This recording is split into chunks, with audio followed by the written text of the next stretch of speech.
reflux is also known as vesicoureteric or vesicoureteral reflux, and this is the medical term for it.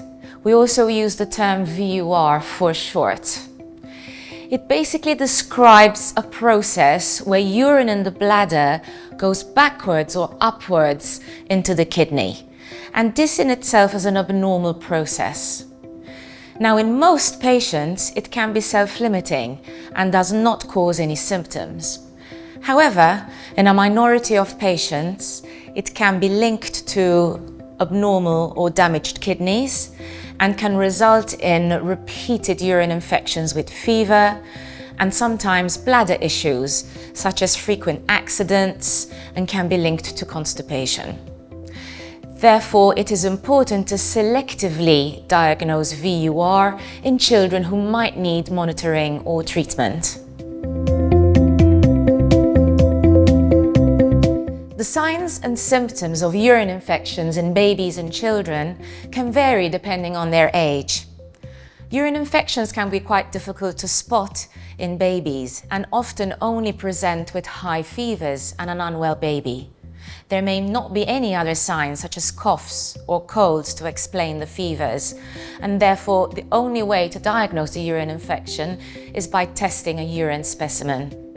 It is also really important for the urine specimen to be sent for a lab test, as this will definitely diagnose the infection and also give us important information such as which antibiotics would work best for that baby.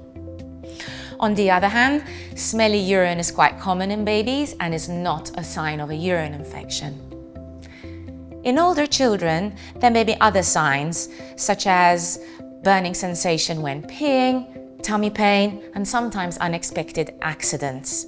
Again, it is always helpful to get a urine specimen tested so that we can treat with appropriate antibiotics.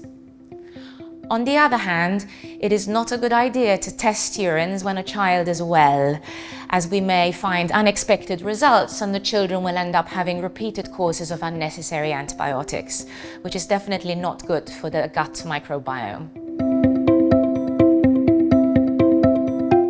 Kidney reflux, or VUR, can be diagnosed on a number of tests depending on the age of the child. In all situations, we would probably first recommend a renal tract and bladder emptying ultrasound scan. Ultrasound scans do not carry any radiation and can give us some helpful information. An ultrasound scan cannot diagnose reflux, but is useful as a first-line investigation. Now, if there is a strong suspicion of kidney reflux, then we would probably recommend a more invasive investigation depending on the age of the child. In babies up to 1 year of age, the test requested is called a micturating cystourethrogram, or MCUG in English terminology, or avoiding cystourethrogram, or VCUG in American terminology. This test involves radiation and the insertion of a small catheter, and therefore should only be requested by specialists and in very selected situations. In older children, reflux is often secondary to bladder and bowel issues, such as wee accidents, withholding, and constipation. Therefore, in older children, it is more important to treat the predisposing factors first before requesting investigations. However, where reflux is again strongly suspected, we have different tests we can request which don't include a catheter to diagnose kidney reflux. Once we have diagnosed kidney reflux, and if it appears to be severe, we may also request a different test called a DMSA. This is a nuclear medicine test which shows us the individual function of each kidney and also shows us any signs of dysplasia, which is where the kidney hasn't developed normally, or scarring from repeated infections.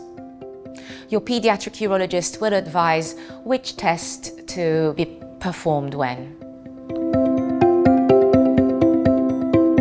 Vesicoureteric reflux, or VUR, is not always a disease in itself.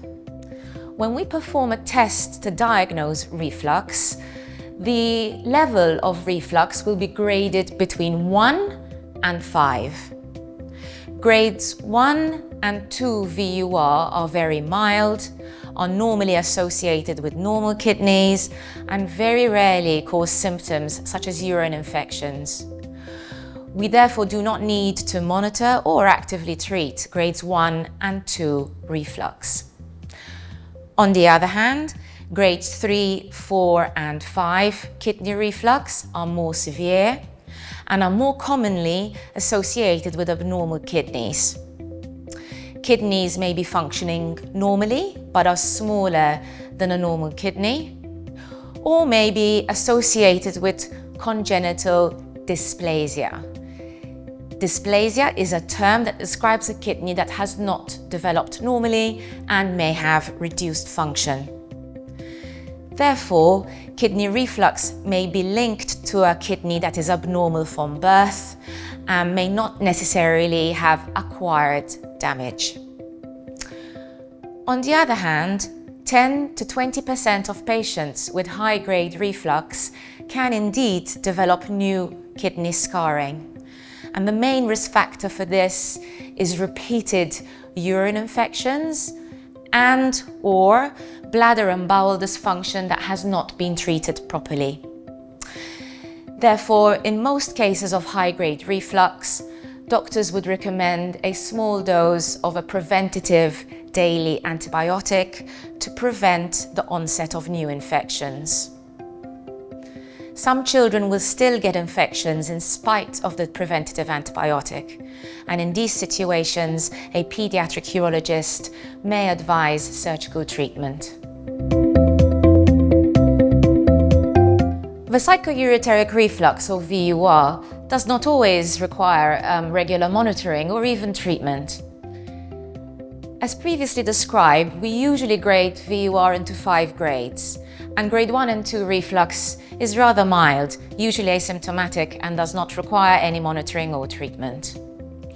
With the higher grades of reflux, babies are normally started on a small dose of a preventative antibiotic to prevent them getting an infection.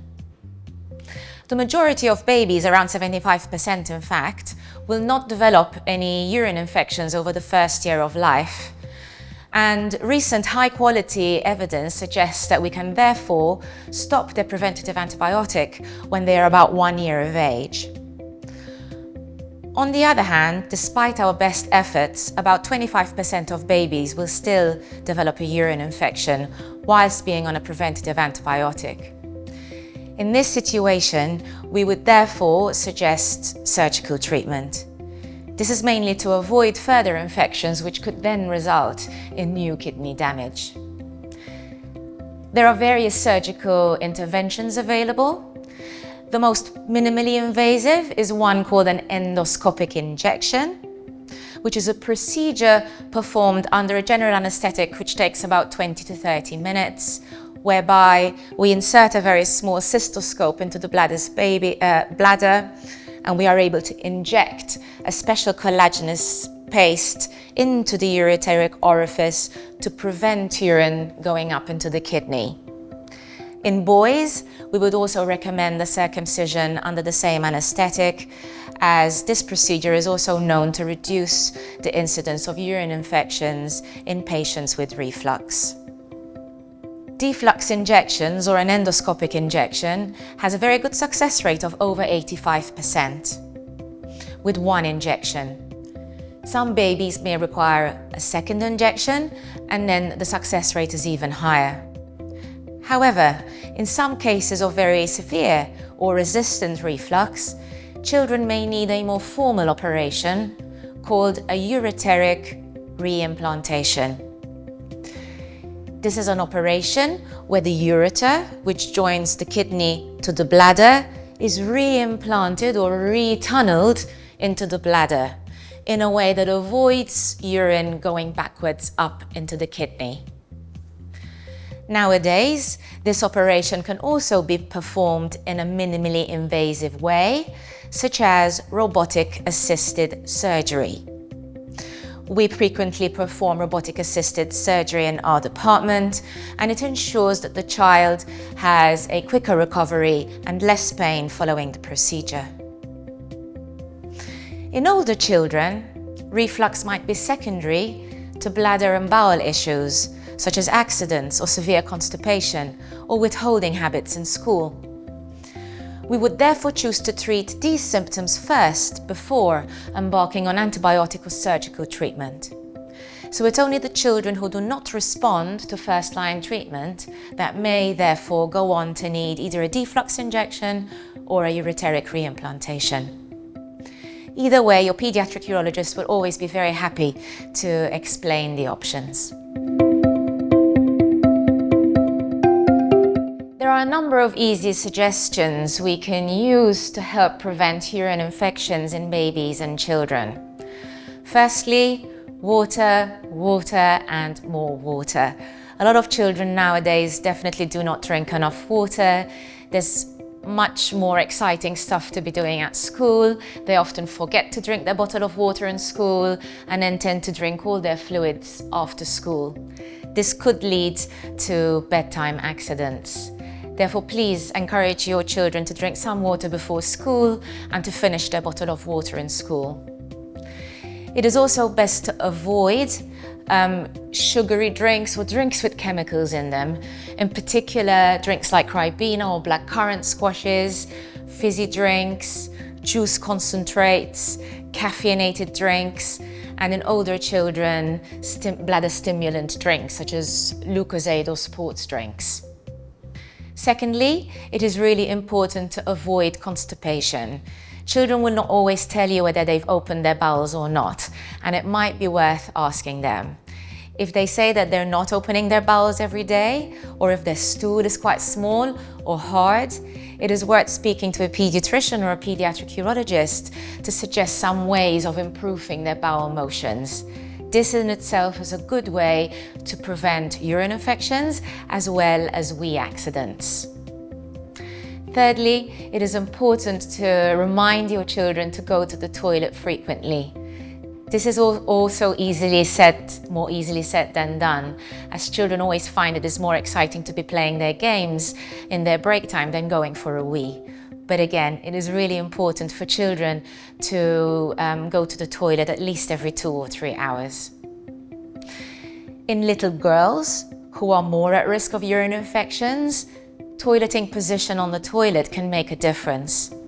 Make sure your little girl is sitting comfortably on the toilet, that her legs are on a stool or on the ground rather than dangling in the air, because this will mean she's probably holding onto her pelvic muscles and not able to empty properly.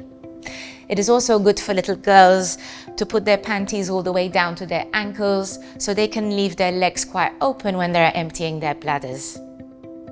Please also watch how your little girls wipe and make sure they are not wiping from the back to the front, which some of them do like to do.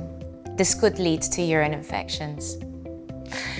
Other than that, please avoid testing urine unless there are any symptoms, as again, recurrent courses of unnecessary antibiotics can affect the gut microbiome and then inadvertently lead to more urine infections. I am also a fan of paediatric probiotic supplements, which I feel are really helpful in replenishing your child's gut microbiome, especially when they have had antibiotics for urine infections.